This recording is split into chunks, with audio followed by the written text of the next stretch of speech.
তোমাদের কাছে আমি তোমাদের বুড়োদা আমার ঝুলি নিয়ে হাজির হয়েছি, ঝুলি থেকে বের করে মজার মজার গল্প শোনাতে। তাহলে আমি ঝুলি খুলছি খুলছি, দেখি আজ তোমাদের জন্য কোন গল্প ঝুলি থেকে বেরোয়। আজ আমার ঝুলি খুলে যে বইটি আমার হাতে এলো সেটি হলো স্বামী বিশ্বাশ্রয়ানন্দের লেখা শিশুদের মা সারদা দেবী। সারদার জন্ম ও শিক্ষা। 1853 খ্রিস্টাব্দে 22শে ডিসেম্বর 1260 সালের 8ই পৌষ বৃহস্পতিবার কৃষ্ণা সপ্তমী তিথিতে শ্যামাসুন্দরীর একটি কন্যা হলো। মা বাবা দুজনেই আগেই তো টের পেয়েছেন এ মেয়ে জগন্মাতা, তবু নিজের মেয়ে ভেবেই তাকে মানুষ করতে লাগলেন। শ্যামাসুন্দরী তার নাম রাখলেন ক্ষেমংকরী। সারদা দেবী পরে বলেছেন, আমার মাসিমা বললেন, দিদি তোর মেয়েটির নাম বদলে সারদা রাখ। তাই আমার মা আমার নাম রাখলেন সারদা। আদরের মেয়ে সারদা বাংলার পল্লীর পরিবেশে বড় হয়ে উঠতে লাগলো। চারিদিকে সবুজ শস্য ভরা মাঠ, গাছে গাছে কত ফুল, পুকুরে অনেক পদ্ম ফোটে এই অঞ্চলে। গ্রামের লোকগুলি গরিব হলেও সরল ধার্মিক, সারা দিন কাজকর্ম করে। সন্ধ্যার পর কখনো কথকতা, কখনো রামায়ণ মহাভারত পাঠ, যাত্রা এইসব হয়। এসব আসরে পুরাণের গল্প নিয়ে আলোচনা হয়। যাঁরা ভগবানকে দেখেছেন তাঁদের গল্প, কি করে দেখেছেন, কিভাবে চললে ভগবানকে পাওয়া যায় তার কথা। সারদার শিক্ষা হতে থাকলো এইসব দেখে শুনে আর নিজের ধর্মপ্রাণ মা বাপের জীবন দেখে।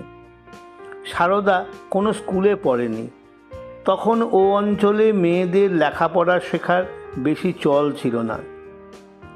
একবার বর্ণ পরিচয় আনিয়েছিলেন, কিন্তু হৃদয় কেড়ে নিয়েছিল।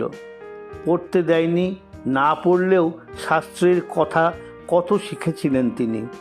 পরে তিনি একদিন শাস্ত্রের গভীর কথা কিছু আলোচনা করার পর একজন জিজ্ঞেস করেন, মা তুমি এসব জানলে কি করে? উত্তরে মা বলেছিলেন, তখন কত কথকতা হতো মা, আমরা তাই শুনে শিখেছিলাম। সারদার গঙ্গা স্নান। সারদার পর তার এক বোন ও 5 ভাই হয়। সারদা ছেলেবেলায় এদের দেখাশোনা করত। সে ছিল যেন তাদের আর একজন মা। ছোট্ট আমোদর নদ জয়রামবাটির পাশ দিয়ে বয়ে গেছে, সেই ছিল সারদার গঙ্গা। সারদা ভাইদের নিয়ে সেখানে গঙ্গা স্নান করতে যেত, সঙ্গে জলখাবার মুড়ি নিয়ে যেত। স্নানের পর গাছতলায় বসে ভাইদের সঙ্গে তাই খেত।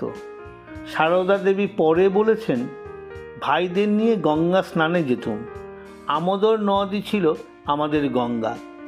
গঙ্গা স্নান করে সেখানে বসে মুড়ি খেয়ে আবার ওদের নিয়ে বাড়ি আসতুম। মাঠের আলপথ ধরে ছোট্ট রাঙা পা ফেলে সারদা ভাইদের নিয়ে ফিরত। সারদার পদতল সত্যিই স্থলপদ্মের মতো রাঙা ছিল আর খুব নরম।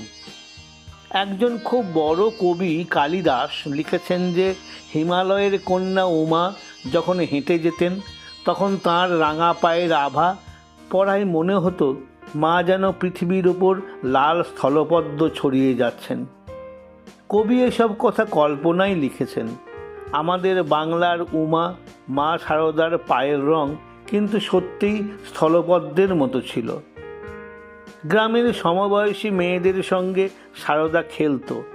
খেলার মধ্যে পুজো করা খেলা আর ঘরকন্না খেলাই তার বেশি ভালো লাগতো।